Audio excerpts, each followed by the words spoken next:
jumlah kitab,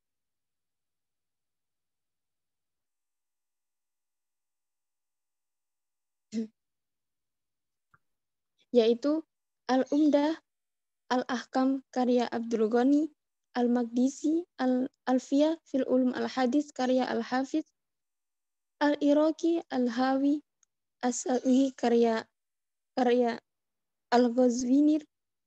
Ketika walinya meninggal pada tahun 1386, pendidikan Ibnu Hajar Al-Asqalani di Mesir dipercayakan kepada sarjana hadis yang bernama Syamsuddin bin Al-Qattan. Selain itu, Ibnu Hajar Al-Asqalani belajar tentang fikih atau hukum Islam dan hadis dari Al-Hafidz Al-Iraqi. Setelah belajar bersama Al-Hafidz Al-Iraqi, inilah kemampuannya berkembang hingga menjadi pengajar hadis. Setelah itu, ia pindah ke Syam, Hijaz, dan Yaman, di mana ia diberi izin oleh ulama setempat untuk mengajar hadis dan fikih. Yang kemudian, Imam Ibnu Hajar Al-Asqalani ialah ulama besar mazhab Syafi'i, digelari dengan ketua para qadhi, Syekhul Islam, Hafidz Al-Mutlaq, seorang hafiz secara mutlak, Amirul Mukminin dalam bidang hadis dan dijuluki Syihabuddin dengan nama panggilan kunyahnya adalah Abu Al-Fadl. Beliau juga dikenal dengan nama Abul Hasan Ali dan lebih terkenal dengan nama Ibnu Hajar Nuruddin Asy-Syafi'i. Guru beliau, Burhanuddin Ibrahim Al-Abnasi, memberinya nama At-Taufiq dan sang penjaga tahqiq.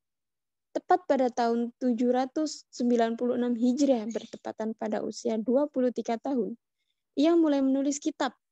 Dalam muqaddimah kitab Taqribut Tahdhib disebutkan bahwa kitabnya lebih dari ratusan, di antaranya Al-Isabah fi Tamyiz Sabahah, kemudian Fathul Bari, Lisanul Mizan, Tahdhibut Tahdhib, Ta'jilul Manfa'ah, Al-Ihtibal fi Bayani Ahwalir Rijal, Ad-Durarul Kaminah, Nuzhatul Albab, Ta'rifu Ahli Taqdis, dan beberapa kitab lainnya. Setelah Ibnu Hajar ditinggal wafat oleh kedua orang tuanya, semua kebutuhan berada di bawah tanggungan Abu Bakar Al-Karubi. Ia menitipkan Ibnu Hajar pada sebuah lembaga pendidikan, tepatnya ketika umurnya masih 15 tahun, 1 tahun setelah kematian ayahnya. Di tempat itu, ia belajar ilmu pengetahuan dan pelajaran pertama yang ia pelajari adalah Al-Quran. Dalam perjalanan belajarnya, Ibnu Hajar tumbuh menjadi remaja rajin dan cerdas. Bahkan, ia mampu mengalahkan teman-temannya yang lain sekalipun lebih tua darinya. Semua ilmu-ilmu dapat berkaitan dengan Al-Quran, mampu ia pahami dengan mudah, mampu ia ingat dengan cepat dan tepat. Setelah ilmu yang berkaitan dengan Al-Quran telah ditempuh oleh Ibnu Hajar, Abu Bakar Al-Qurabi membawanya ke Mekah untuk melakukan ibadah haji, tepatnya pada tahun 784, ketika usianya sudah genap 11 tahun. Di Mekah, Ibnu Hajar tidak hanya menjelaskan tentang haji, ia juga selalu sibuk untuk mengulang hafalan Al-Qur'annya. Selain itu juga, ia juga tidak henti-hentinya belajar kepada para ulama di sana. Setelah 2 tahun berada di Mekah dan masa selesai melaksanakan ibadah haji, Abu Bakar Al-Qurabi mengajak Abu Hajar untuk pulang ke Mesir. Dalam mukadimahnya, Tahdhibut Tahdhib disebutkan bahwa wa hafidha ba'du ruju'ihi ma'al hurubi ila misri sanah umratal ahkami lil muqdisi wa muhtasara ibnul hajib fil usul wa milhatal a'rabi lil harabi wa alfiyatal iraqi wa alfiyata ibnu malik wa tanbiha fi furu'i syafi'i lisyarazi, yang artinya Ibnu Hajar telah menghafal kitab setelah kembali bersama Al-Qurabi dari Mekah.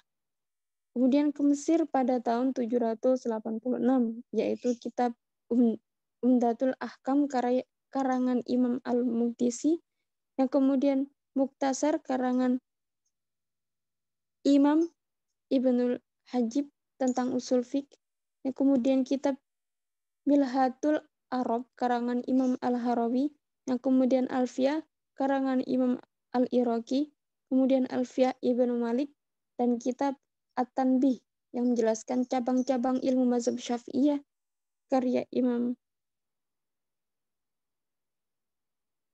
Asy-Syazi.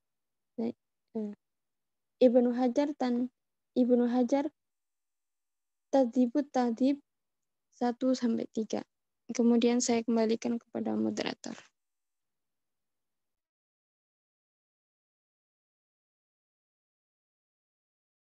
Baik, selanjutnya, materi selanjutnya akan disampaikan kepada Salisa Nurhaya.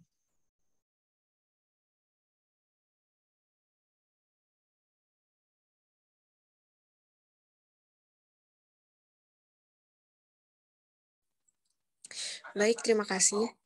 Selanjutnya, guru dan karya Imam Ibnu Hajar al-Asqalani. Imam Ibnu Hajar berguru kepada Imam Muhammad bin Abdul Razak al-Sifti. Ia juga belajar hadis dari kitab Sahih Bukhari kepada Imam Abdul Faraj Abdurrahman bin Al-Mubarak al-Ghazi.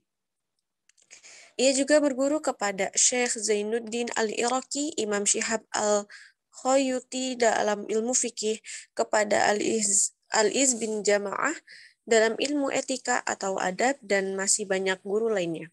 Setelah Ibnu Hajar mengembara untuk mendapatkan ilmu, tiba saatnya ia menjadi seorang pengajar. Saat itu, ia menjadi salah satu ulama yang keilmuannya sangat luas.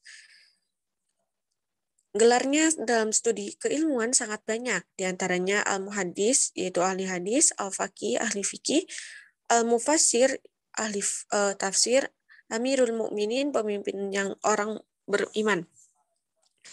Murid beliau yang ternama Imam As-Sakhawi dalam kitab Al-Diya'ul Lamia menjelaskan bahwa karya tulis beliau mencapai lebih dari 150 karya. Sedangkan dalam kitab Al-Jawahir wad-Durar disampaikan lebih dari 270 karya. Al-Iraqi berkata, ia adalah syekh yang alim, yang sempurna, yang mulia, yang seorang muhaddits atau ahli hadis, yang banyak memberikan manfaat, yang agung, seorang al-hafidh, yang sangat bertakwa, yang dhabit atau dapat dipercaya perkataannya, yang thiqah, yang amanah, Syihabuddin Ahmad Abdul Fadil bin Asy-Syaikh Al-Imam Al-Arim Al-Auhad Al-Marhum Nuruddin, yang kumpul kepadanya para perawi dan syekh-syekh yang pandai dalam nasikh dan mansukh, yang menguasai al-mufaqat dan abdal, yang dapat membedakan antara rawi-rawi yang thiqah dan dhaif, yang banyak menemui para ahli hadis dan yang banyak ilmunya dalam waktu yang relatif pendek. Dan masih banyak lagi ulama yang memuji dia dengan kepandaian Ibnu Hajar. Next. Selanjutnya yaitu kitab Syarah Bukhari. Kitab Syarah Bukhari atau terkenalnya itu Fathul Bari, kitab Fathul Bari, karya Ibnu Hajar al-Asqalani. Kitab Fathul Bari ini terdiri dari 13 jilid atau edisi lain 15 jilid, dan satu jilid muqaddimahnya yang diberi judul Hadyu al-Syari. Penyusunan kitab Fathul Bari memakan waktu selama 1/4 abad atau 25 tahun. Ketika memasuki judul kitab baru, dikemukakan judul kitab sebagaimana dalam Sahih Al-Bukhari, kemudian judul tersebut diberi syarah oleh Ibnu Hajar. Syarah tersebut, judul kitab antara lain, meliputi penjelasan tentang maksud judul tersebut dan penjelasan tentang berbagai macam judul yang dipakai oleh para riwayat hadis terdahulu yang menulis kitab hadis. Sistematika kitab Fathul Bari mengikuti sistematika yang ada dalam kitab Sahih Bukhari. Urutan kitab, bab, dan nomor hadis dalam kitab syarah ini disusun sebagaimana yang terdapat dalam kitab Sahih Bukhari. Terdiri dari sekitar 97 judul kitab, 3.230 judul bab, dan sekitar 7.523 hadis. Dalam sistematika penyusunan kitab syarahnya, Ibnu Hajar pertama-tama menyebutkan bab dan hadisnya, kemudian menjelaskan hubungan antara keduanya apabila masih belum jelas. Kedua, menyebutkan faidah matan dan sanad hadis yang terdapat ziyadah, menjelaskan perawi mudallis yang semuanya diambil dari kitab induk musnad, jami' dan lainnya yang memenuhi syarat kesahihan dan kehasanan. Ketiga, memausulkan hadis yang munqati karena mu'allaq dan mauquf. Keempat, menjelaskan makna kata yang sulit secara bahasa. Kelima, mengungkapkan pendapat para ulama mengenai istinbat hukum fikih, nasihat, adab dari suatu hadis dan membatasi pada pendapat yang kuat. Next. Nah, dalam penulisan kitab hadisnya, Ibnu Hajar mengikuti manhaj ilmiah. Ia memulai dengan cara imla selama kurang lebih 5 tahun. Kemudian ia mengumpulkan para penuntut ilmu 1 minggu sekali guna meneliti dan membahas hadis-hadis tersebut. Ia tidak menulis kecuali telah benar-benar diteliti dan dibahas sehingga kesalahan yang dilakukan dapat diminimalisir. Dalam uraiannya, Ibnu Hajar menjelaskan masalah bahasa dan i'rab dan menguraikan masalah penting yang tidak ditemukan di kitab lain. Juga menjelaskan segi balaghah dan sastranya. Mengambil hukum serta memaparkan berbagai masalah yang diperdebatkan oleh para ulama, baik menyangkut fikih maupun ilmu kalam secara terperinci dan tidak memihak. Dalam kitab ini, Ibnu Hajar menggunakan metode penulisan yang sama dengan kitab aslinya, yaitu metode tematik maudhu'i, sesuai dengan bab-bab fikih. Ketika memasuki judul kitab baru, dikemukakan judul kitab sebagaimana dalam Sahih Bukhari. Metode interpretasi kitab Syarah Fathul Bari memakai metode tahlili dan muqarran, yaitu menjelaskan hadis-hadis Nabi dengan memaparkan segala aspek yang terkandung di dalam hadis tersebut, serta menerangkan makna-makna yang tercakup di dalam sesuai dengan kecenderungan dan keahlian pensyarah. Selanjutnya terdapat pula perbandingan hasil-hasil istinbat para imam. Kemudian Ibnu Hajar memilih yang rajin dari pendapat tersebut. Jadi Imam Ibnu Hajar ini memiliki karya Syarah Bukhari ini sangat istimewa, atau termasuk dari kitab Sahih Bukharinya saja itu sudah sangat istimewa, karena Imam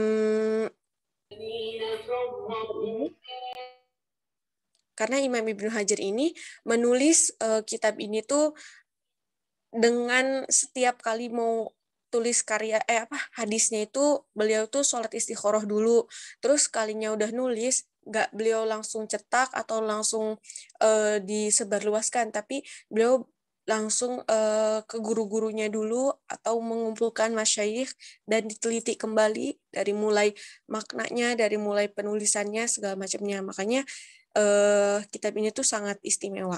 Seperti itu. Next.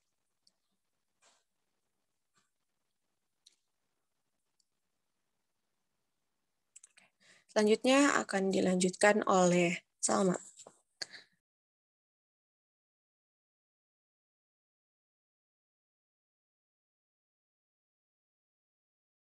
Ya, terima kasih.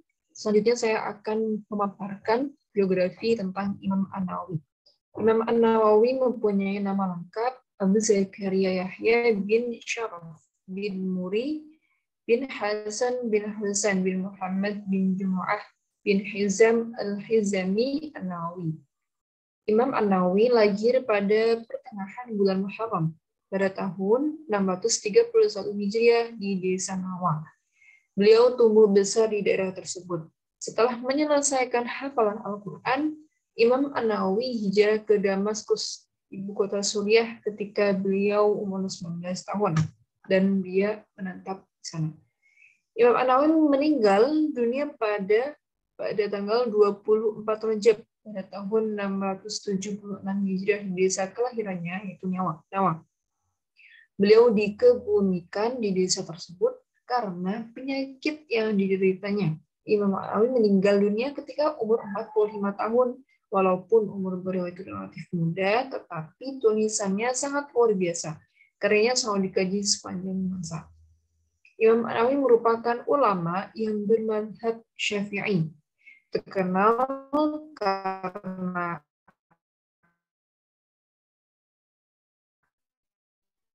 beliau yang sangat tekun, beliau teliti juga terlibat dan mempunyai perhatian besar terhadap kondisi sosial. Ia selain menegakkan amal ma'ruf dan nahi munkar,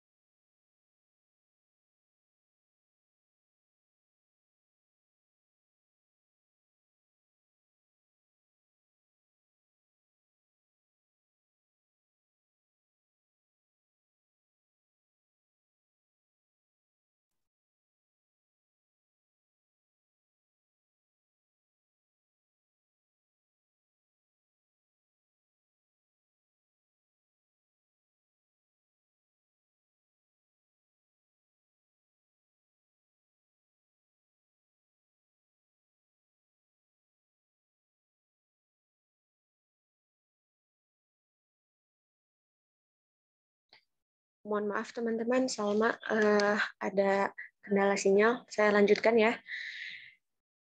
Nah, membimbing para pemimpin dan orang-orang zalim serta munkar kepada agama.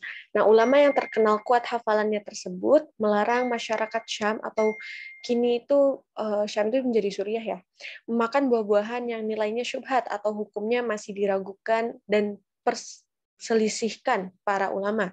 Imam An-Nawawi tumbuh berkembang dalam penjagaan, kebaikan, dan menghafalkan Al-Quran. Dia menghabiskan waktunya di toko bersama dengan ayahnya. Kemudian pada tahun 649 Hijriah, ayahnya memindahkannya ke Damaskus agar belajar di sana. Dia bertempat di asrama para siswa. Dia mengandalkan kekuatannya dengan roti kasar. Dia belajar kitab At-Tanbih dan menghafalkannya dalam 4,5 bulan dan belajar Al-Muhadzab. Imam An-Nawawi menghafalkan kitab At-Tanbih dalam waktu kurang lebih 4,5 bulan dan ia hafal 1/4 pembahasan ibadah dari kitab Al-Muhadzab. Dalam sisa tahun itu, kemudian mensyarahi, mentashi di hadapan syekhnya, yaitu seorang imam, ulama besar, zuhud, wara, mempunyai keutamaan dan pengetahuan, yakni Abu Ibrahim bin Ahmad bin Utsman al-Maghribi asy-Syafi'i, dan ia selalu bersama dengannya. Next. Ketika Imam An-Nawawi pergi haji bersama ayahnya, tampak oleh ayahnya tanda-tanda kecerdasan dan kemampuan memahami. Dia bermukim di Madinah selama 1,5 bulan. Dalam perjalanannya, dia banyak mengalami sakit. Kembali dari haji, ia memfokuskan diri dengan mencari ilmu siang maupun malam, karena itu dia dijadikan contohan dan perumpamaan. Imam An-Nawawi dalam perjalanan mencari ilmunya telah melibatkan beberapa ulama yang berjasa memberikan beliau pelajaran dalam berbagai ilmu seperti Abu Ibrahim Ishaq bin Ahmad bin Utsman al-Maghribi, Al-Qadi Abu Al-Fat Umar bin Bundar bin Umar bin Ali, Muhammad At-Taflisi Asy-Syafi'i, Fakhruddin Al-Maliki, dan masyayikh lainnya. Ada beberapa karya kitab yang ditulis Imam An-Nawawi, di antaranya Syarah Muslim yang dinamakan Al-Minhaj, Syarah Sahih Muslim Al-Hajjaj, Al-Irsyad, Adab Hamalatil Quran, Tahdzib Al-Asma' wa Lughat, dan kitab-kitab lainnya. Ibnu At-Tahar berkata, guru kami An-Nawawi di samping selalu bermujahadah, wara, muraqabah, dan mensucikan jiwanya, beliau adalah seorang hafiz terhadap hadis, bidang-bidangnya, rijalnya, dan ma'rifah sahih dhaifnya. Beliau juga seorang imam dalam bermadzhab fikih. Qutbuddin al-Yuni berkata, beliau adalah sosok yang teladan pada zamannya dalam segi ilmu, wara, ibadah, dan zuhud. Syamsuddin bin Fakhruddin al-Hambali. Beliau adalah seorang imam yang menonjol, hafiz yang mutqin, sangat waro dan zuhud. Next. Mungkin Salma bisa melanjutkan kembali. Ya, baik, terima kasih. Saya akan melanjutkan pemaparan tentang kitab Syarah Muslim An-Nawawi. Kitab Syarah Muslim An-Nawawi yang terkenal, yang kita ketahui, yaitu ada Al-Minhaj fi Syarh Sahih Muslim bin Al-Hajjaj. Al-Minhaj fi Syarh Sahih Muslim bin Al-Hajjaj ini atau disebut juga dengan Sahih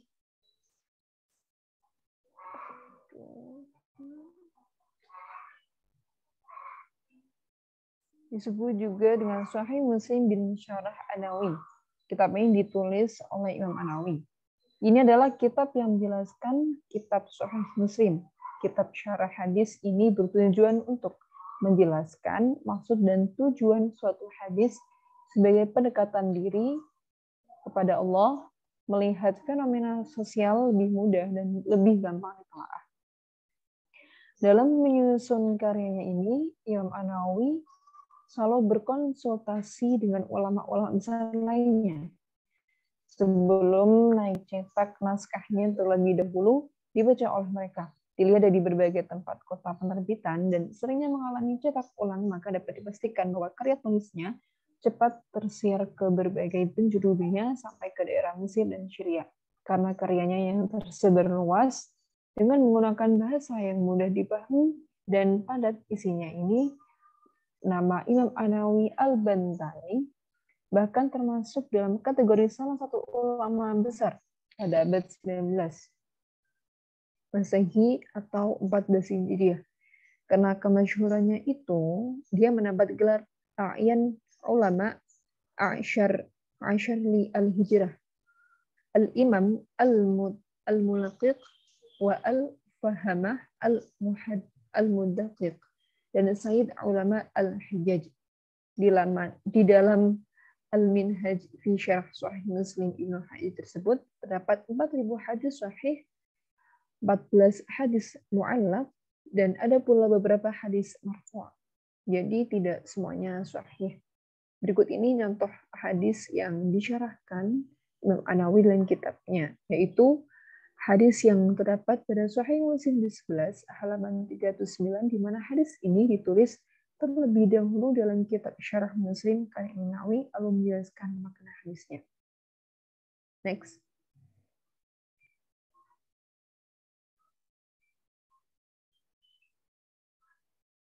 Ya, kita melihat langsung saja, kita lihat analisanya.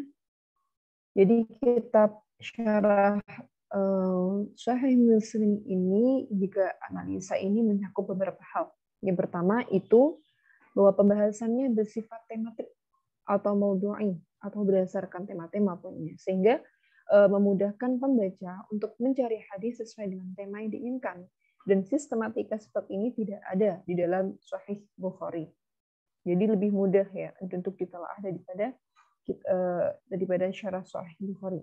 Yang kedua, ulasan pembahasannya itu lebih ringkas, namun tanpa mengulangi kelengkapan dan cangkupan pembahasan yang merupakan poin penting atau pesan pokoknya. Yang ketiga, syarah Sahih Muslim ini juga memuat muqaddimah yang isinya membahas hadis. Hal ini tentunya sangat bermanfaat, menjadi kunci pegangan bagi para pemula untuk memahami dan mengerti lebih banyak tentang hadis.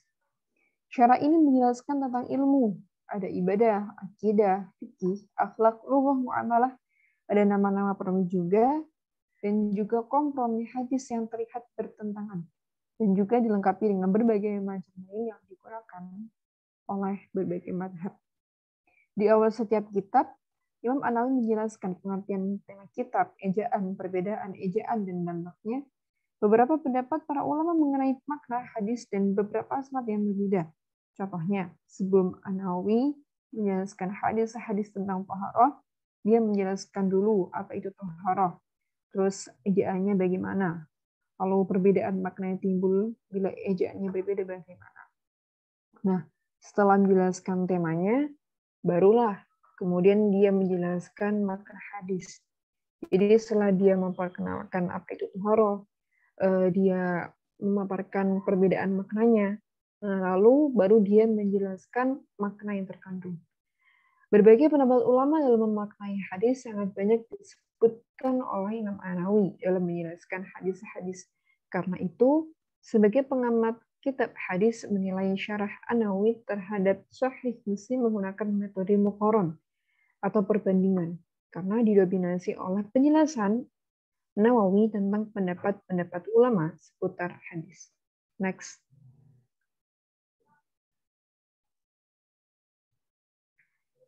Dalam Al-Minhaj, fi Syarh Sahih Muslim Ibnu Hajjaj, khususnya pada bagian Al-Adab, menggunakan metode perbandingan muqaron seperti yang tadi sudah disebutkan, karena memenuhi kriteria metode syarah muqaron, yaitu membandingkan berbagai pendapat ulama dalam memahami suatu hadis.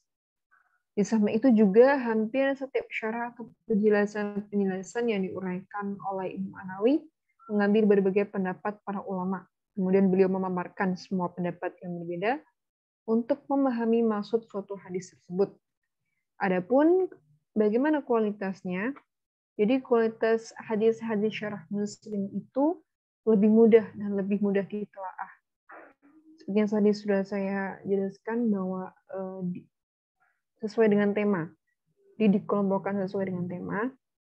Nah, terus Imam Muslim ini memformulasikan beberapa hadis dalam sebuah tema yang tadi ya, dengan metode pengklasifikasian Imam An-Nawawi mensyarahi kitab Muslim, Sahih Muslim. Mengawali mukadimahnya, Imam An-Nawawi itu menguraikan pentingnya posisi hadis sebagai salah satu sumber ajaran Islam dan menyebutkan bahwa kitab hadis yang paling otentik adalah Sahih Bukhari dan Sahih Muslim, karena ia ingin menulis kitab yang menjelaskan apa yang terkandung di dalam kedua kitab tersebut. Tentang syarah Muslim ini, An-Nawawi mengemukakan bahwa menuliskan penjelasan itu cukup memadai, tidak terlalu singkat dan juga tidak terlalu panjang. Karena jika bukan karena akan menyebabkan sedikit orang membacanya sehingga tidak terbaluas, kitab ini akan lebih dari 100 jilid tanpa ada pengulangan.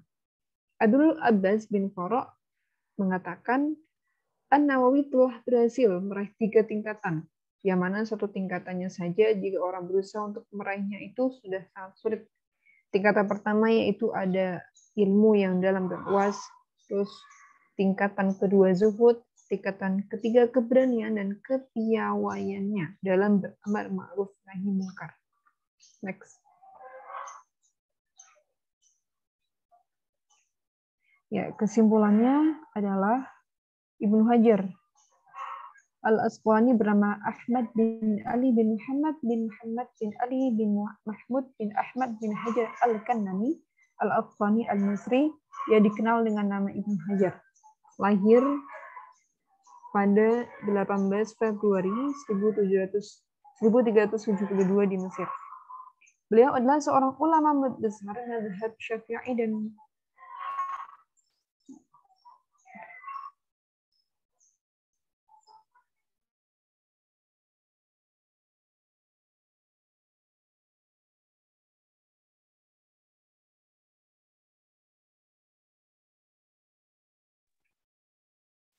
bermadzhab Syafi'i dan merupakan seorang ahli hadis yang yatim piatu.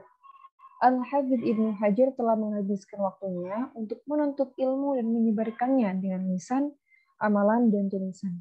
Kitab Fathul Bari merupakan kitab syarah dari Sahih Bukhari yang ditulis oleh Ibnu Hajar Al-Asqalani. Berisikan penjelasan tentang maksud judul tersebut dan menjelaskan tentang berbagai macam judul yang dipakai oleh para periwayat hadis terdahulu yang menulis kitab hadis.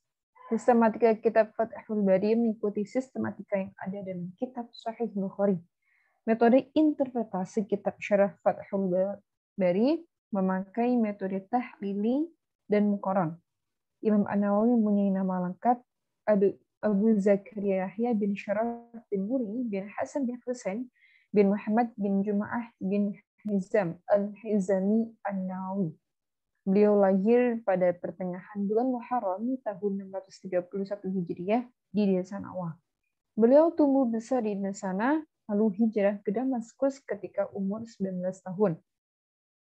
Imam An-Nawawi merupakan ulama bermadzhab Syafi'i yang terkenal akan ketekunan dan ketelitiannya dalam menuntut ilmu serta tumbuh berkembang dalam penjagaan kebaikan dan menghafalkan Al-Quran.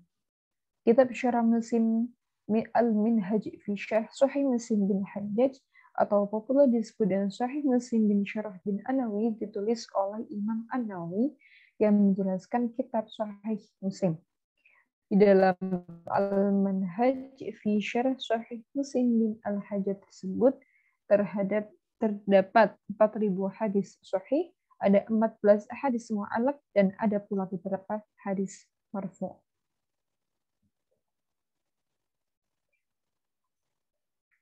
Ya, sesi kedua yaitu sesi tanya jawab kepada teman-teman yang mempunyai pertanyaan atau ada yang ditanyakan, dipersilakan.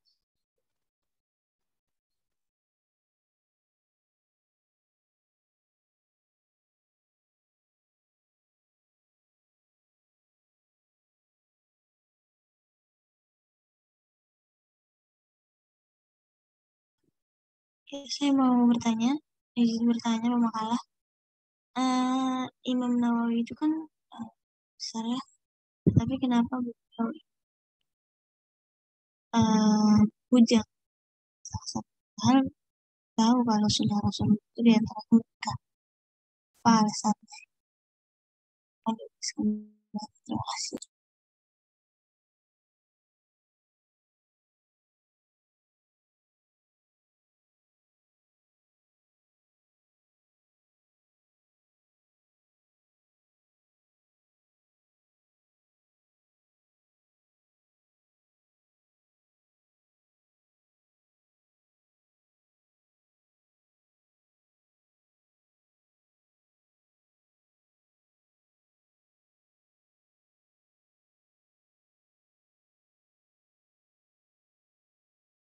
Baik, ada yang ingin bertanya lagi? 2 penanya lagi dipersilakan.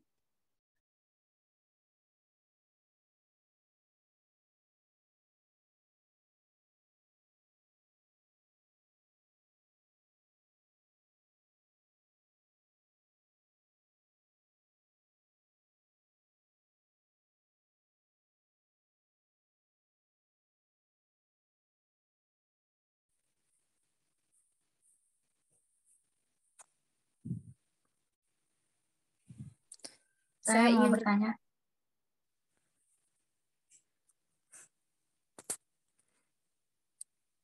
Iya, silakan Wardah. Ya, saya ingin bertanya, pelajaran apa yang pemakalah dapat ambil dari kisah Ibnu Hajar Al-Asqalani dengan Imam Nawawi ini? Terima kasih.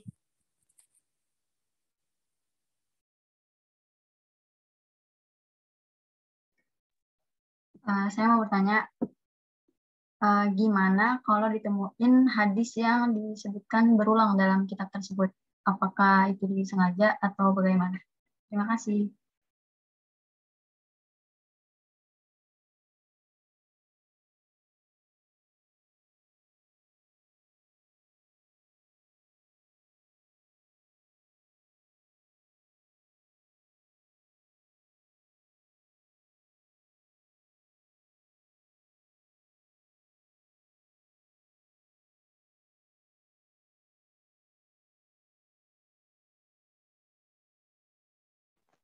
Oke, baik.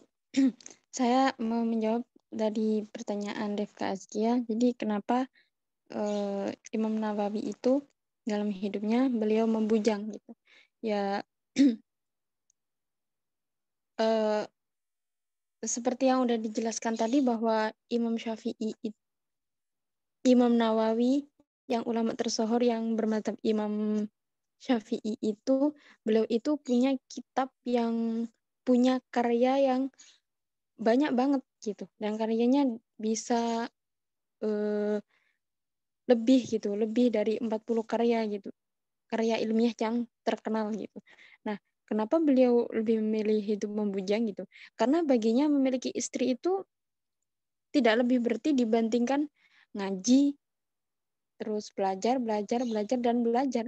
Karena sealim beliau tidaklah berpikir untuk nggak ada pikiran untuk punya keturunan gitu, untuk meneruskan di gen keulamaannya gitu. Karena apa? Karena dari karomah Imam Nawawi ini itu, karena beliau itu sangat kuat dan beliau itu benar-benar pengen belajar dan bisa mengamalkannya ilmunya sendiri gitu. Nah, dari karomahnya beliau itu sampai bisa menjadi penerang ketika dalam masyarakat itu tuh redupnya iman atau gimana gitu. Dan apa keilmuannya beliau itu udah diakui oleh beberapa wali-wali gitu kan, wali-wali kutubnya, di antaranya Al-Habib Ibn Abdurrahman, termasuk wali kutub Hadramaut gitu. Dan beliau itu bahkan kejombloannya beliau Imam Nawawi ini itu dibukukan oleh Syekh Ibnu Guddah, murid dan khodim dari Syekh Zaid Kastari yang merupakan mufti terakhir dari kekhalifahan Turki Utsmani, dalam risalahnya yang berjudul Al-Ulama Al-Uzab Al-Dina Asarul Ilma Al-Zawaj gitu. Dan dalam risalahnya itu juga ada imam-imam yang benar-benar memilih untuk sendiri dan nggak pengen punya istri itu nggak hanya satu gitu, dan banyak gitu kan. Nah, itu tuh dalam kitabnya itu seperti Imam Ad-Dahabi yang sejarawan handal, kemudian Ibnu Jarir At-Tabari yang beliau juga sejarawan terkemuka di abad pertengahan, kemudian beliau juga sang pakar nahwu, dan banyak lagi gitu. Dan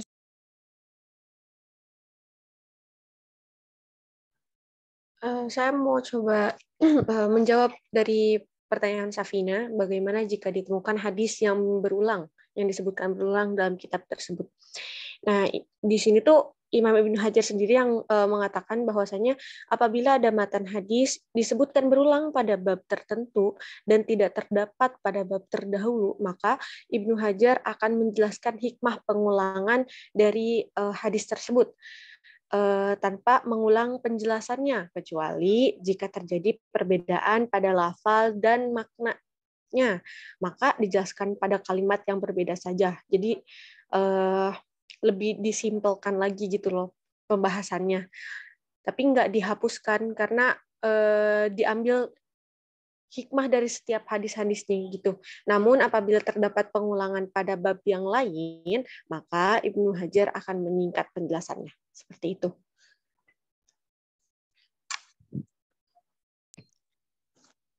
Ya, saya akan menjawab pertanyaan dari Wardatul Dania. Apa yang bisa diambil dari kisah ini? Sebenarnya banyak sih, dilihat dari ketekunan beliau dalam menuntut ilmu, kemudian kerja keras beliau dalam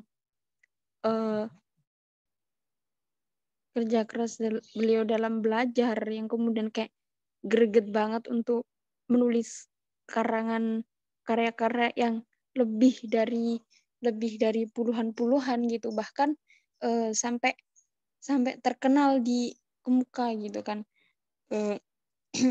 Yang saya lihat itu bahwa sekeras apapun dan sesusah apapun, ada kita tuh bisa memetik gitu kan dari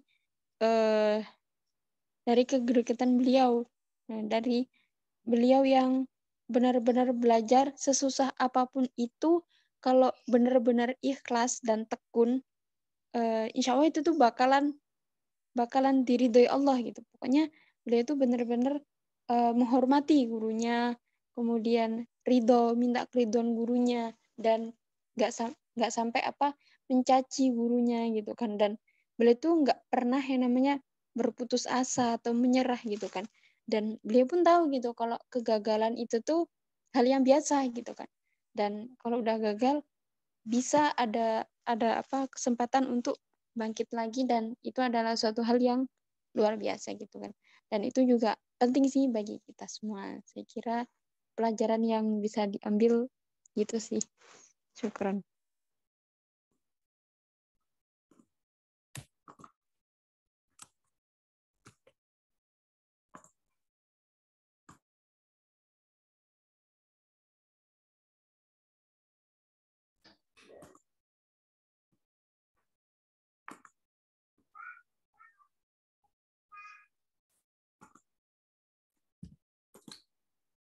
Baik, dibuka termin kedua. Bagi teman-teman yang ingin bertanya lagi, dipersilakan.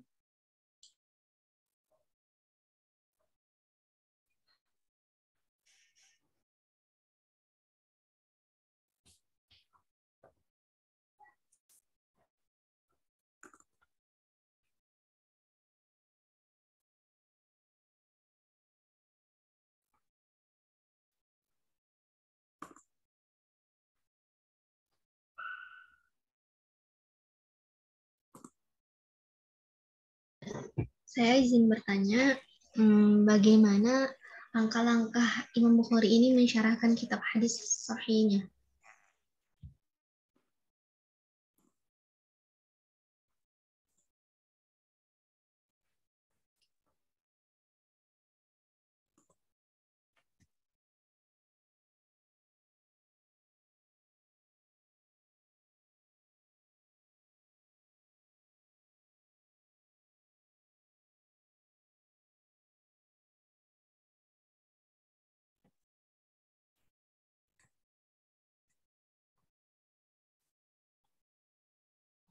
Saya coba langsung jawab ya pertanyaan dari Rindi. Bagaimana langkah-langkah Imam Bukhari mensyarah kitab Sahih Bukhari-nya ya? Gini, dalam mukadimahnya secara rinci itu Ibnu Hajar menyebutkan langkah-langkahnya dalam mensyarah kitab hadis Sahih Bukhari-nya. Itu yang pertama, mengumpulkan hadis-hadis dalam setiap babnya, terus menyebutkan hubungan munasabat di antara keduanya, meskipun samar, terus selanjutnya menjelaskan kesohihan hadis baik dari segi matan maupun sanad, dengan meninjau kepada kitab-kitab musnad, jawami, Rijat, Ajzi, dan Fawaid dengan memenuhi syarat kesohihan atau hasan dari apa yang didapatkannya. Lanjutnya, menyambung sanad-sanad yang terputus, menjelaskan makna lafaz-lafaz yang sulit dipahami, terus juga menjelaskan hasil-hasil istinbat para imam dari hadis baik berupa hukum-hukum fikih, mau izah zuhud, adab yang terjaga, dan hanya mengambil pendapat yang rajih. Jadi semuanya langkah-langkahnya itu sangat diambil dengan secara hati-hati seperti itu. Mungkin teman-teman ada yang mau bertanya lagi?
Ayo teman-teman, mungkin ada yang mau bertanya lagi?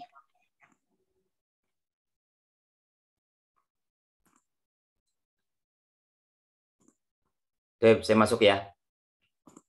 Bismillahirrahmanirrahim. Assalamualaikum warahmatullahi wabarakatuh. Bismillahirrahmanirrahim. Hari ini tema terakhir ya. Iya, Bapak. Ya, pembahasan syarah kitab Sahih Bukhari dan Sahih Muslim, kitab-kitab sunan ataupun kitab-kitab hadis, kitab matan hadis yang banyak itu masing-masingnya memiliki syarah ya yang telah dijabarkan ataupun dibuat keterangan oleh ulama-ulama setelahnya. Seperti kitab Sahih Bukhari dan Muslim, saya memberikan dua contoh saja daripada kitab syarah ini ya, kitab Sahih Bukhari dan Sahih Muslim. Kitab Sahih Bukhari misalnya, Sahih Bukhari itu sebenarnya syarahnya banyak ya. Syarah dari kitab Sahih Bukhari itu banyak sebenarnya. Ada sekitar 8 buah kitab syarah daripada Sahih Bukhari. Ada namanya A'lamus Sunnah.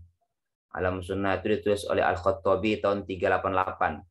100 tahun setelah kitab Sahih Bukhari itu ditulis oleh Imam Bukhari, Al-Khattabi, seorang ulama hadis dan fikih yang berasal dari Afghanistan. Afghanistan itu ya wilayah Persia lama. Ya, wilayah Persia lama, menulis pertama kali Sahih Bukhari. Manuskrip ataupun tulis tangan dari kitab ini terdiri dari 2 jilid yang jumlah halamannya sekitar 1.500-an. Ya, di samping dikenal sebagai A'lamus Sunnah, ada juga yang menyebutkan kitab ini dengan tafsir Ahadits Al-Jami' As-Sahih lil Bukhari. Tafsiran hadis daripada kitab Al-Jami' As-Sahih Bukhari. Seorang sarjana Muslim, Dr. Yusuf Al-Qattani, ya, telah melakukan tahqiq dari manuskrip terhadap karya ini.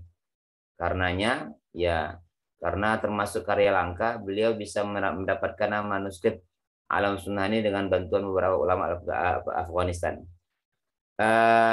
Manuskrip lain juga ditemukan di perpustakaan Robert Maroko. Ya, di beberapa perpustakaan Istanbul, Darul Azam Beirut, dan yang menggabungkan kitab ini dengan kitab Sunan Abu Daud yang dicetak pada tahun 1157. Ini kitab Sahih Bukhari yang pertama ya, A'lamus Sunnah namanya, atau sering disebut juga tafsir Al-Ahadits Al-Jami' As-Sahih Al-Bukhari, yang ditulis pertama kali pada tahun 388 Hijriah. Kemudian ada Syarah Ibnul Battal, ya, tidak ada nama khusus daripada syarah ini. Oleh karena itu, kitab ini populer dengan syarah Sahih Bukhari li Ibnu Battal.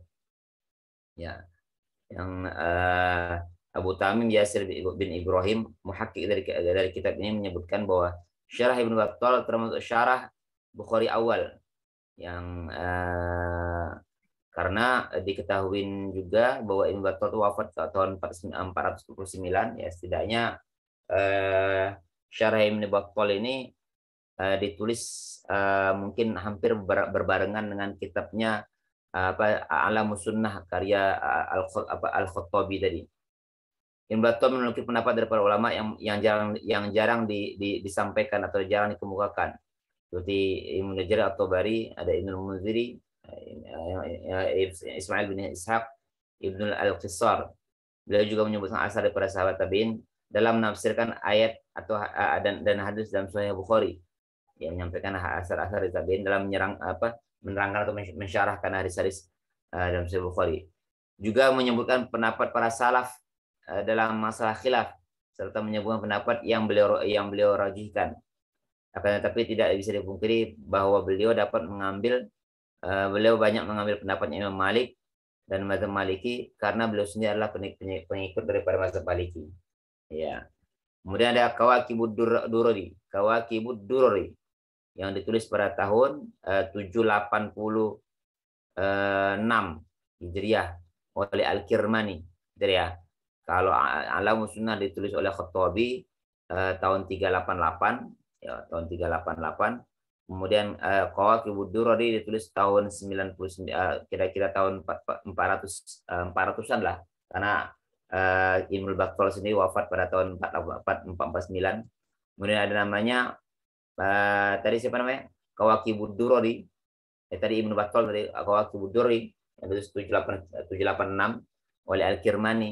Beliau memperoleh nama kitab ini sesuai dengan setelah melakukan tawaf di Baitullah. Ya, beliau menulis kitab ini karena merasa bahwa saat itu belum ada yang menulis syarah penjelas Sahih Bukhari secara lengkap. Sahih Bukhari ada sekitar 7.000 sekian hadis.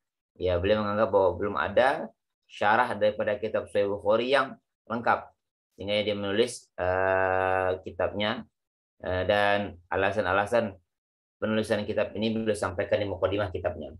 Kitab ini paling banyak dirujuk oleh Ibnu Hajar nantinya dalam Fathul Bari, serta Badruddin Al-Aini dalam Umdatul Qari. Ibnu Hajar mengatakan bahwa Qawaqibud Durri atau Qawaqibud Durari adalah kitab Sahih Bukhari yang amat bermanfaat.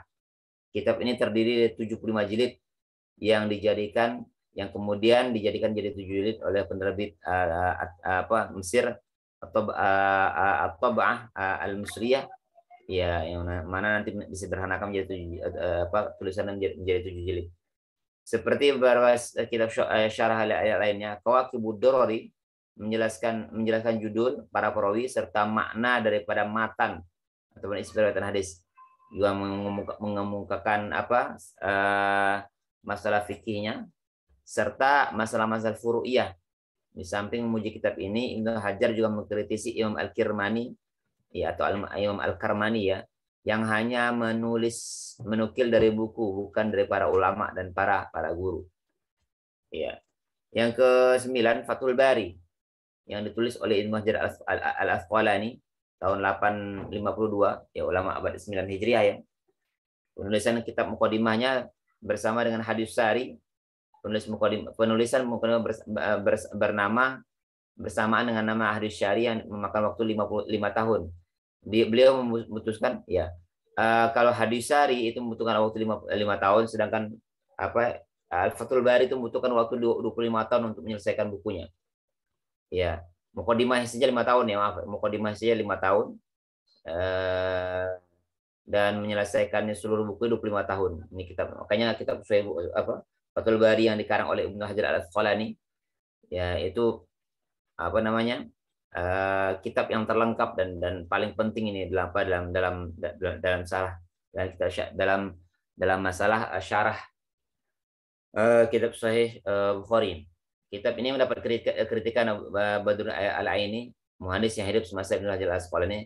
Kritikan itu dituliskan oleh Al-Aini, Badruddin Al-Aini, dalam Umdatul Qari, yang juga merupakan salah satu kitab syarah Bukhari juga.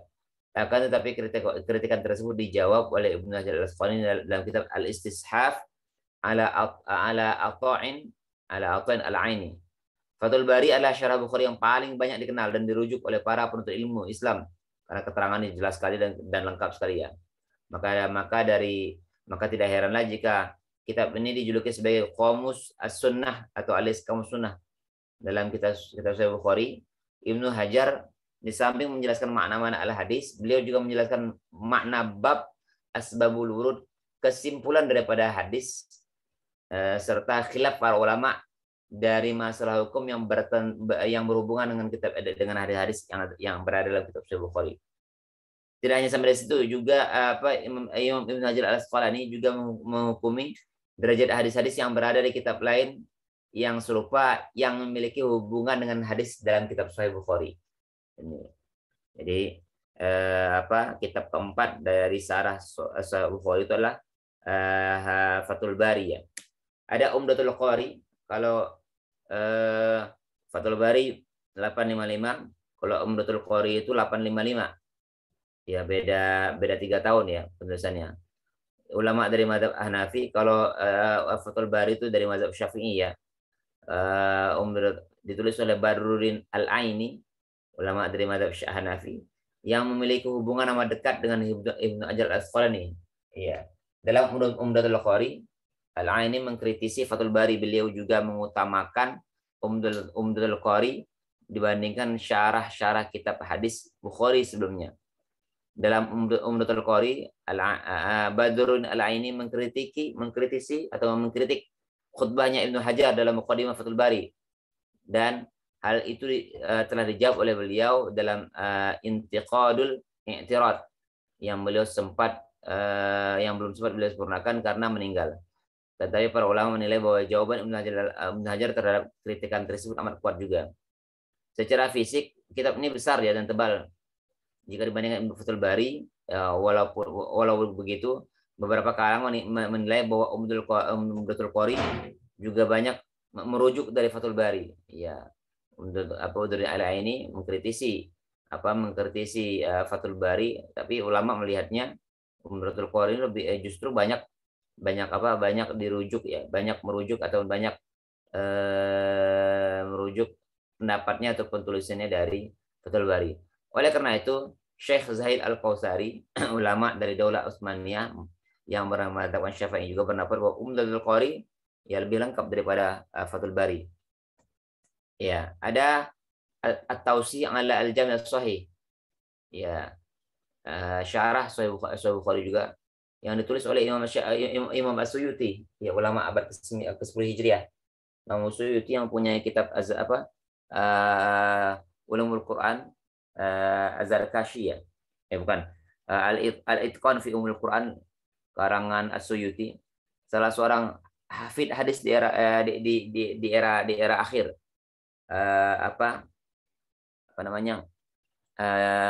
Imam As-Suyuti mempunyai kitab hadis namanya Jami' Shaghir. Ya, beliau juga merupakan salah satu daripada muridnya Ibnu Hajar Al-Asqalani. Dalam kitab ini As-Suyuti menjelaskan kata-kata yang sulit dan asing dalam hadis Sahih Bukhari, serta menjelaskan perbedaan riwayat Bukhari, serta adanya tambahan riwayat yang berada di jalur periwayatan Bukhari. Penjelasannya cukup ringkas sehingga Darul Kutub Al-Islami Beirut menerbitkannya dalam 5 jilid dengan jumlah banyak halaman, ya 2784 ya halaman yang diterbitkan pada tahun 2000-an sekian lah. Ya itu ya beberapa syarah kitab tadi Tawsi' 'ala Jami' Sahih, kemudian ada Irsyadus Syari. Ya, kalau Tawsi' 'ala Jami' Sahih itu ditulis oleh Imam As-Suyuti atau Jalaluddin As-Suyuti 911 Hijriah. Kalau Irsyadus Syari ya ditulis oleh Imam Ibnu Hajar Al-Qastolani. Ya, ada Ibnu Hajar Al-Asqalani, ada Ibnu Hajar Al-Qastolani, ya, ada Ibnu Hajar Ibnu Hajar, ada satu lagi Ibnu Hajar itu ada 3 ya. Ada Al-Asqalani, ada Al-Qastolani, ada satu lagi saya lupa namanya. Ada 3 ya. Kalau disebutkan nama Ibnu Hajar Ibnu Hajar itu ada 3 orang yang bernama Ibnu Hajar. Ya. Ibnu Hajar Irsyadus Syari itu ditulis oleh Ibnu Hajar Al-Qastolani. Ya, Ibnu Hajar Al-Qastolani. Ya, Ibnu Hajar Al-Qastolani menulis kitab Irsyadus Syari ya pada tahun 923. Kalau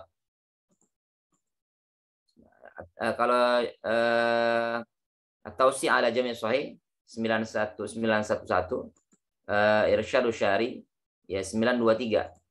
Ya, 923 Hijriah.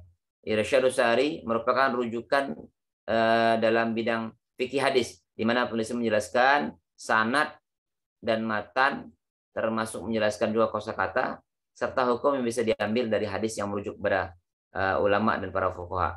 Sebagian syarah kitab hadis yang lain, Irsyadus Syari termasuk karya yang amat tebal. Darul Kutub Al-Islamiyah atau Darul Kutub Al-Ilmiyah mencetaknya menjadi 15 jilid dengan jumlah halaman 8.044 halaman. Serta ada juga penerbit menyertakannya dalam syarah Muslim dalam bentuk hamisyah, catatan kaki daripada Irsyadus Syari. Ya, Ibnu Hajar Al-Qastolani. Ada Ibnu Hajar Al-Qastolani. Satu lagi itu siapa ya? Saya lupa namanya. Ibnu Hajar. Ibnu Hajar apa namanya? Lupa saya. Ibnu Hajar Al-Haytami ya. Ada Al-Haytami, ada Al-Qastolani, ada Al-Haytami, ada Al-Qastolani. Ya, Al-Qastolani. Yang terakhir syarah dari kitab Sahih Bukhari ada Faidul Bari yang ditulis oleh salah seorang muhaddis dari India namanya Anwar Shah Al-Kashmiri. Orang Kashmir ini. Yang sekaligus guru dari mufti Pakistan Muhammad Syafi'i. Beliau memiliki kemampuan yang cukup dalam mensyarahkan kitab Sahih Bukhari. Karena sebelumnya beliau sudah mempelajari dengan detail kitab Sahih Bukhari tidak kurang 13 tahun. Ya 13 tahun ya berinteraksi dengan Sahih Bukhari. Sehingga memunculkan memunculkan ide dan memunculkan ilmu yang luar biasa dari interaksi dengan Sahih Bukhari dan mensyarahkan kitab Sahih Bukhari. Ya, di samping itu beliau juga telah mempelajari dengan seksama syarah kitab Sahih Bukhari sebelumnya, mulai dari Fathul Bari, Umdatul Qari, Irsyadus Syari, dan juga syarah-syarah selainnya yang mencapai paling tidak ada 30 judul kitab. Ya, jadi kitab Sahih Bukhari itu kitab yang paling banyak salah satu kitab yang paling banyak disyarahkan oleh ulama setelahnya. Syekh Abdul Fattah Al-Ghuddah menyebutkan karena penguasaan beliau terhadap Fathul Bari dan Umdatul Qari, maka kedua-dua kitab ini seakan-akan sudah berada di dulur kepalanya. Ya, saking cerdasnya ya, ataupun saking dekatnya beliau dengan syarah-syarah kitab Sahih Bukhari sebelumnya. Dan beliau telah menghafalkan Faidul Bari lebih daripada 20 kali mengajarkan ya. Kitab ini semakin berbobot dengan ada ta'liq komentar dari murid beliau, Syekh Muhammad Badrul Alim. Dan kitab ini telah dicetak di Mesir pada tahun 1350 Hijriah. Akan tetapi saat ini kitabnya sudah mulai susah untuk ditemukan. Ini ya, kitab Faidul Bari ya. Ya. Jadi kitab sarah daripada Syekh Bukhari itu ada Alamus Sunnah atau syarah al-ahaditsul jami' Sahih Bukhari, ada syarah Ibnu Battal, ada Kawakibud Durari, ada Fathul Bari, Umdatul Qari, Tausi' ala Jami' Sahih, kemudian ada Irsyadus Syari, antara ada Faidul Bari. Nah, ini kitab kitab syarah Sahih Bukhari yang yang terkenal, yang pernah, walaupun masih banyak yang lain. Kita sarah daripada kitab-kitab Bukhari, tapi sekaligus bagi kita untuk memperkaya literatur kita, bahwa kitab syarah Sahih Bukhari itu bukan satu ya. Ya, khusus Fathul Bari ya ditulis oleh Ibnu Hajar Al-Asqalani ya. Paling tidaknya waktunya cukup panjangnya, 25 tahun. Sistematika sistematika tulisan daripada Fathul Bari itu mengikuti sistematika dari kitab Sahih Bukhari sendiri. Urutannya, babnya, nomor hadisnya dalam kitab syarah itu disusun sebagaimana yang terdapat dalam kitab Sahih Bukhari. Ya, yang terdiri dari 97 kitab, 3.230 judul bab, dan 7.523 hadis. Ya, 7.523 hadis. Ya, sebagaimana yang telah dijelaskan dalam kitab Fathul Bari, Ibnu Hajar menjelaskan mulai dari masalah kebasahan, masalah i'rabnya, dan menguraikan masalah penting yang tidak ditemukan di kitab lain. Juga menjelaskan dari segi aspek balaghahnya. Ya, dari hadis itu ada aspek balaghah juga, bukan hanya Quran saja ya. Ya, dan dari sastranya, serta mengambil hukum serta memaparkan berbagai macam masalah yang diperdebatkan oleh para ulama, baik itu menyangkut fikih ataupun ilmu kalam, secara terperinci dan tidak memihak.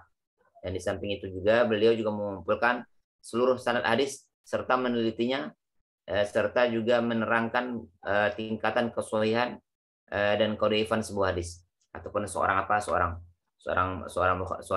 perawi hadis. Dalam kitab Fathul Bari, Ibnu Hajar ya banyak menukilkan pendapat berbagai ulama yang berbeda-beda. Pendapat-pendapat yang dinukilkan terutama dari ulama fikih ya, ilmu kalam, tafsir, hadis, bahasa, tasawuf dan sebagainya. Ini menunjukkan bagaimana keluasan ya ilmu dan penugasan, penguasaan serta penguasaan beliau mengenai kitab-kitab hadis dari berbagai macam ilmu ya. Keluasan ilmu Hajar Al-Asqalani terlihat dari karya-karyanya yang terekam dari berbagai macam disiplin ilmu. Beliau banyak mempunyai apa ya? Punya kitab karangan ya, bukan hanya Fathul Bari saja dalam hal apa namanya? Kita meneliti para perawi hadis, beliau juga punya kitab juga. Ya, punya kitab juga. Penulis kitab Kashfuz Zunun, Kashfuz Mustafa bin Abdullah Al-Qistantini atau Al-Qistantini dari Ar-Rumi, seorang ulama bermazhab Hanafi, menyebutkan kitab syarah Sahih Bukhari yang paling agung adalah kitab Fathul Bari. Iya. Sementara Ibnu Khaldun dalam muqaddimahnya mengutip pandangan para ulama yang mengatakan bahwa Fathul Bari merupakan pegangan yang merepresentatif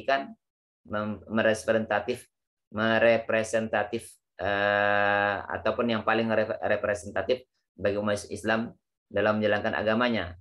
Ibnu Hajar telah menjelaskan agama melalui kitabnya tersebut dengan sangat jelas dan indah. Kitab ini selalu mendapatkan sambutan hangat dari para ulama, baik masa dulu sekarang ataupun masa setelahnya sebagai rujukannya. Ini ya adapun metode yang digunakan metode tahlili ya. Ya, metode tahlili. Metode yang digunakan dalam mensyarahkan kitabnya metode tahlili dengan berpanjang lebar sebagaimana dalam mata kuliah metodologi tafsir itu dijelaskan bahwa beberapa metode itu adalah dalam beberapa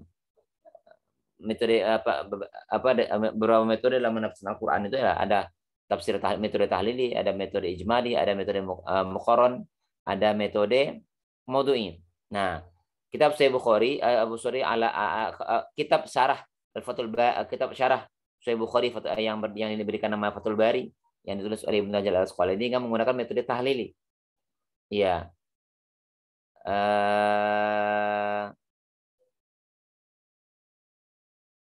Iya. Keempat jenis dengan metode tahlil merupakan memahami hadis dengan memberikan penjelasan terhadap hadis yang dibahas secara berurutan sesuai dengan urutan hadisnya. Sebagaimana ini muat dalam suatu kitab. Penjelasan hadis melalui metode ini biasa meliputi tinjauan berbagai macam aspek seperti kosakata, kaidah-kaidah kebahasaan, sebabul wurud, itu pun kalau ada ya, karena tidak semua hadis juga mempunyai sebabul wurud ya. Dan kitab kandungan daripada sebuah hadis. Makanya dalam kitab Sahih Bukhari itu kadang-kadang satu hadis itu berisikan penjelasan sampai 5 atau 10 halaman itu. Saking luasnya ilmunya. Ya, saking luasnya ilmu dari Dari Imam Bukhari ini. Iya, silakan nanti dibuka kitab Sahih Bukhari-nya, syarah Sahih Bukhari-nya yang disarahkan oleh Ibnu Hajar Al-Asqalani. Bukunya kitab sekali, bukunya tebal sekali. Buku Adapun pendekatan yang beliau gunakan, ya, yang digunakan dengan pendekatan ya teologis normatif, sosiologis historis, antropologis dan linguistik ya, kebahasaan. Pendekatan teologis dan normatif dimaksudkan yaitu suatu pendekatan yang menekankan pada pemahaman norma-norma atas dasar-dasar agama, itu dari Al-Qur'an dan hadis ya. Sedangkan pendekatan sosio-historis adalah suatu pendekatan yang mempertimbangkan keadaan sosial masyarakat, tempat dan waktu suatu hadis diriwayatkan. Ya. Menurut Nizar Ali sebagaimana dikutip oleh M. Tasrif, pendekatan sosio-historis adalah memastikan atau memahami hadis dengan melihat sejarah sosial dan setting sosial ya pada saat dan menjelang hadis tersebut disabdakan. Ya, lihat kondisi masyarakat pada saat ataupun kondisi orang yang sedang diajak bicara. Ini apa Ibnu Hajar Al-Asqalani itu coba menyelamin dari berbagai macam sudut pandang pendekatan. Pertama dari pertama dari dengan pendekatan teologis normatif, yang kedua sosio-historis, ya. Kemudian pendekatan antropologis juga yang dimaksudkan untuk dimasukkan pendekatan dalam memahami hadis dengan memperhatikan terbentuknya pola-pola perilaku manusia pada tatanan nilai yang dianut dalam kehidupan masyarakat tertentu. Kemudian yang terakhir, ya sedangkan pendekatan teologis, pendekatan linguistik atau kebahasaan dipahami sebagai pemaknaan teks-teks hadis dengan memperhatikan sebuah kata atau mufradat dan struktur gramatikalnya, yaitu kaidah-kaidah nahwu dan shalab, serta kaidah-kaidah balaghah. Ini ya beberapa pendekatan yang digunakan oleh Imam Ibnu Hajar Al-Asqalani. Pertama teologis normatif, kemudian sosio-historis, kemudian linguistik, ya pendekatan linguistik, kemudian pendekatan antropologis juga, ya gitu ya, beberapa pendekatan yang digunakan oleh siapa, oleh Ibnu Hajar Al-Asqalani dalam memahami atau untuk menjabarkan hadis-hadis dalam kitab Sahih Bukhari yang nanti akan beliau akan ya Ibnu Hajar Fathul Bari, ya Ibnu Hajar Al-Asqalani. Ya, saya tidak menemukan ya pendapat yang selama ini berkembang di masyarakat bahwa Ibnu Hajar Al-Asqalani dulunya orang yang bukan orang yang Ibnu Hajar Al-Asqalani dulunya orang yang bodoh, enggak. Saya enggak menemukan ya. Karena Ibnu Hajar Al-Asqalani ya orangnya cerdas sekali nih. Jadi kalau ada keterangan yang menyebutkan bahwa Ibnu Hajar Al-Asqalani ini kenapa dikatakan Ibnu Hajar, karena beliau adalah terinspirasi dari bagaimana yang namanya batu itu bisa bolong dengan air. Itu pendapat itu perlu dipertanyakan lagi dan perlu di cross check lagi. Karena nggak mungkin orang-orang yang biasa-biasa saja dalam belajarnya atau dalam daya tingkat ingatannya bisa memiliki karya luar biasa. Salah satunya ya Fathul Bari yang nanti akan menjadi salah satu dari sekian banyak kitab Sahih Bukhari yang dijadikan rujukan ya. Ya. Dan ini ditulis selama 25 tahun lagi.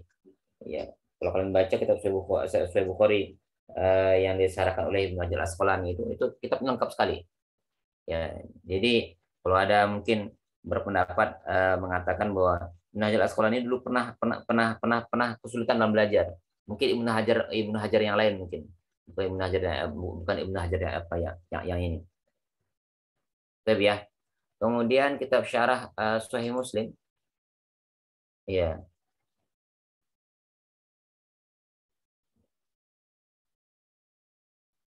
Ini ada syarah juga Ibnu Mulakin ini. Ibnu Mulakin itu punya syarah namanya Tawdihul Lisyarhi Jami' Sahih. Tawdihul Lisyarhi Al-Jami' Sahih. Jadi setidaknya bukan hanya 8, 9, bahkan 30-an kitab syarah daripada kitab Sahih Bukhari itu ya. Kemudian kitab Al-Minhaj karyanya Sahih Muslim ya.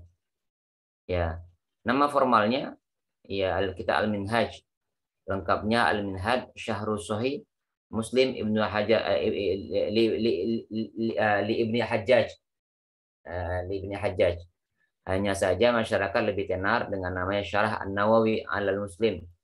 Ya, kitab syarah ini kitab syarah yang paling sahih dan paling lengkap, sudah paling banyak dijadikan rujukan ya setelah kitab Sahih Bukhari. Ya, Sahih Muslimnya.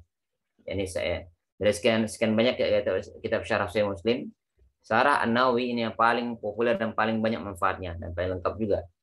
Meskipun berupa syarah hadis, kitab ini termasuk rujukan primer dalam mengetahui pendapat muktamadnya Imam Syafi'i. Ya, karena latar belakang Imam Muslim adalah mazhabnya Syafi'i. Beliau ulama di tahun 600-an ya, abad 7 Hijriah. Ya, tepatnya dari sisi kekuatan kitabnya mempunyai posisi setelah kitab Al-Masail Al-Mansurah yang merupakan kitab himpunan daripada fatwa Imam An-Nawawi. Imam Nawawi termasuk yang produktif ya. Beliau punya kitab Al-Azkar, beliau mempunyai kitab yang paling kecilnya kitab apa namanya? Kitab Arba'in An-Nawawi. Punya kitab juga yang namanya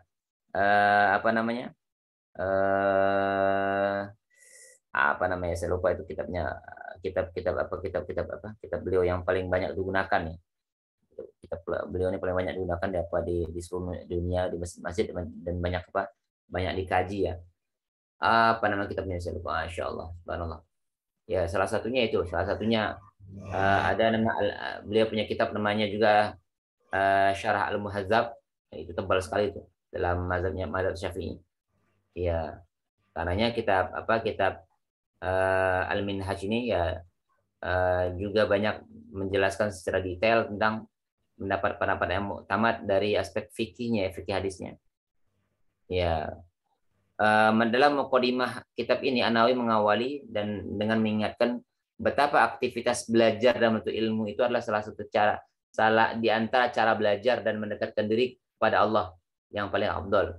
Setelah itu beliau menekankan bahwa di antara sekian ilmu itu yang terpenting adalah ilmu memahami hadis secara riwayat, baik secara riwayatan ataupun diriwayatan.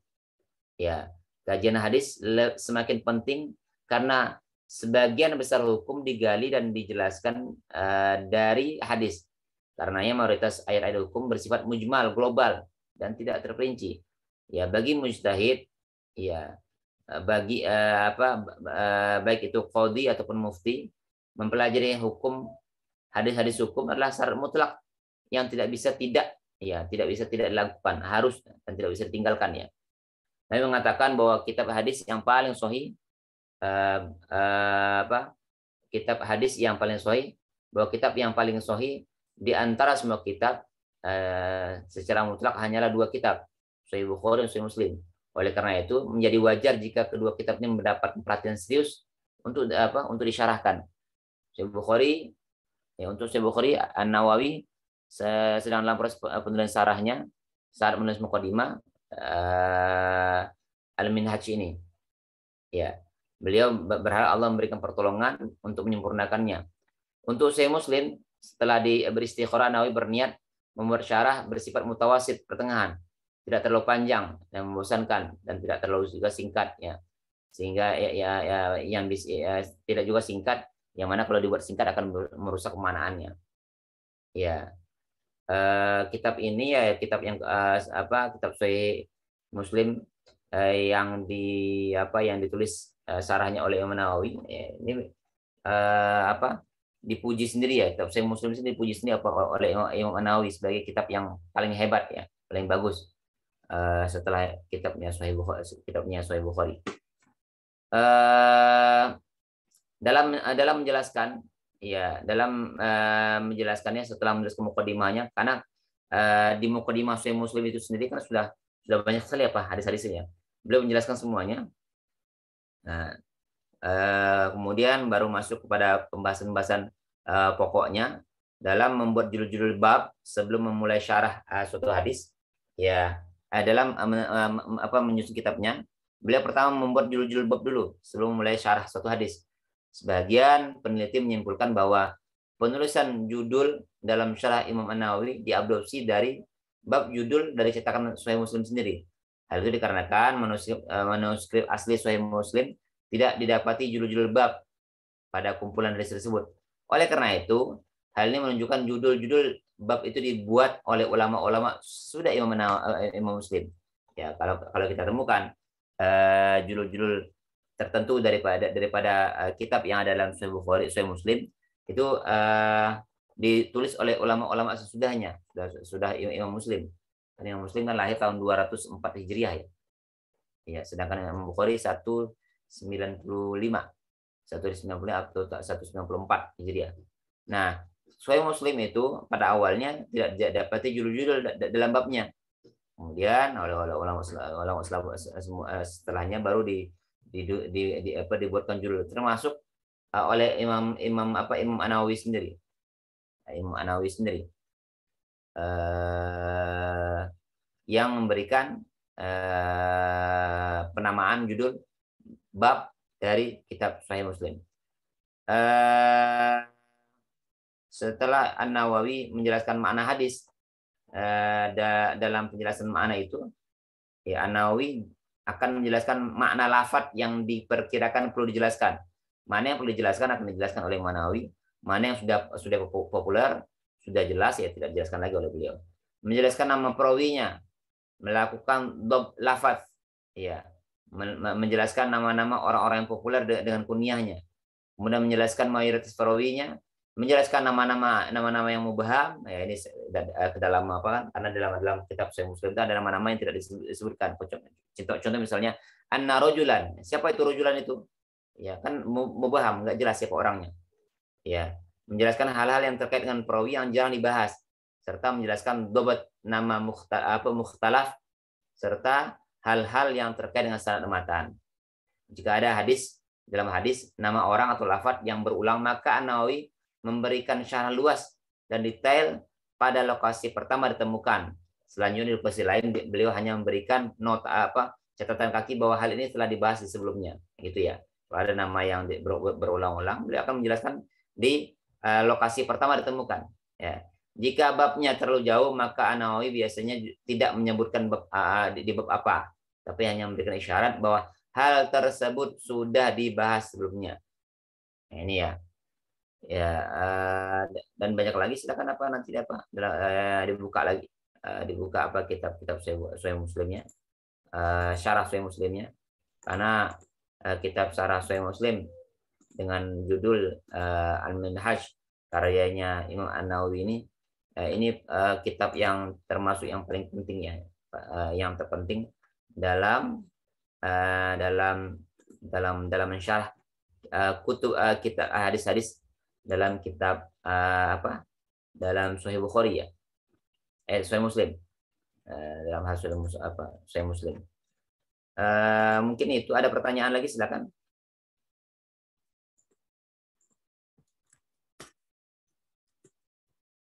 Kalau tidak ada, saya absen dulu.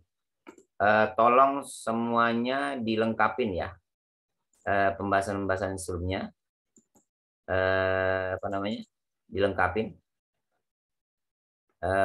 direvisi, kemudian nanti diserahkan, ya, ke saya sebagai penilaian nanti. Bentar, Mbak. Syarah Sahih Bukhari.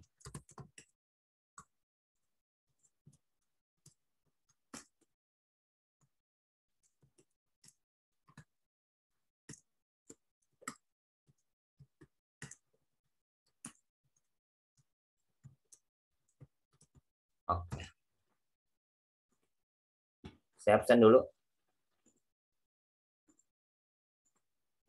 Yang dipanggil silakan menyebutkan namanya, ya.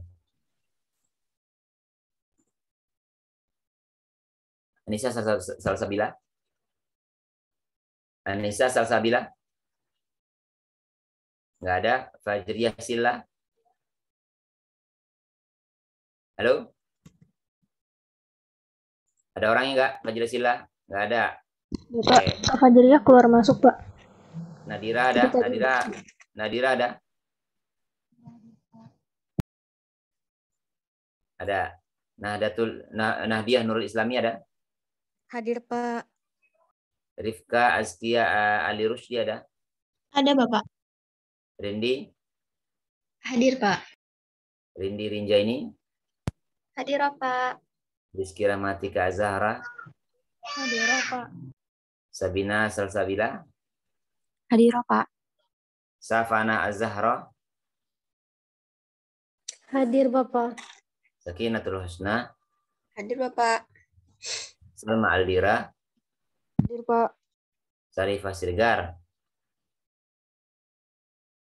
Sarifah Sirgar? Hadir, Pak. Hadir. Safina Zafira? Hadir, Pak. Sayyidah Farhatun Nisa? Hadir, Pak. Safira Suci Salsabila. Hadir, Pak. Salfa Alifa Sa'adiyah. Hadir, Pak. Shirley. Shirley sakit, Pak. Sofi Nurizati. Siti Deli Masrura. Hadir, Bapak. Siti Nur Alfia. Hadir, Pak. Siti Sofia. Hadir, Bapak.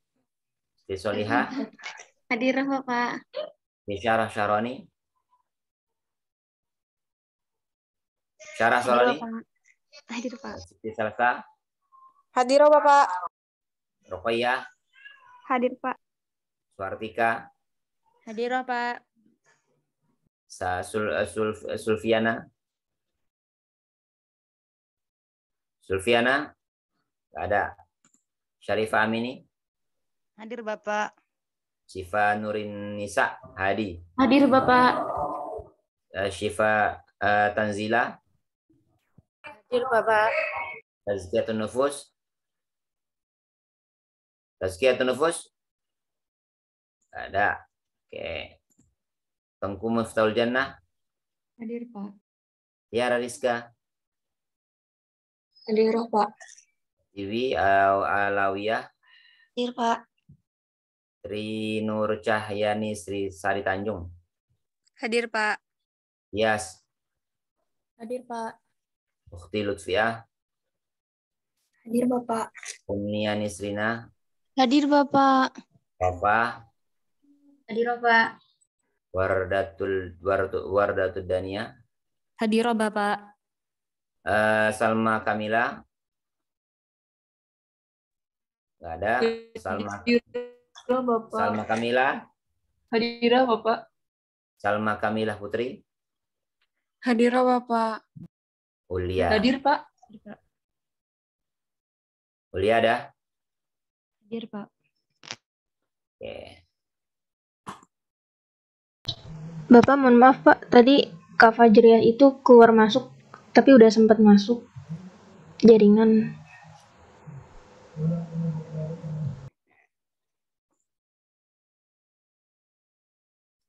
Sip, itu saja.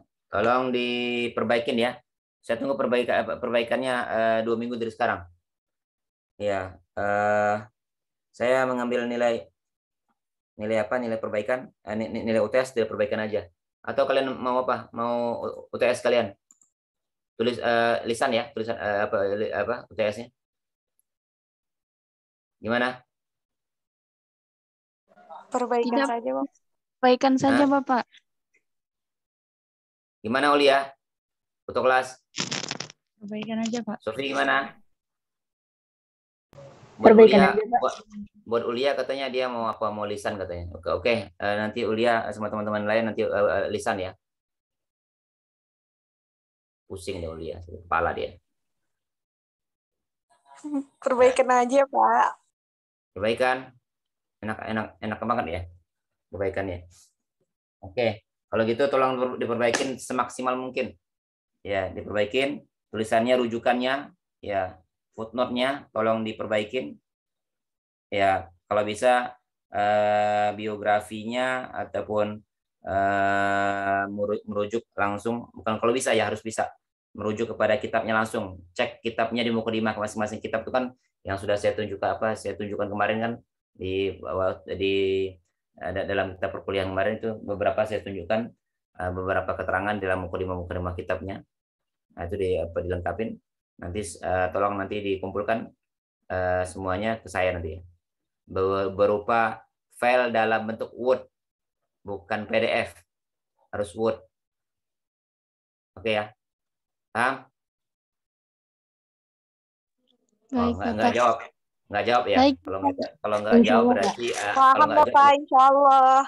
kalau nggak jawab berarti lisan aja kalau gitu. Perbaikan, Bapak. Perbaikan, Pak.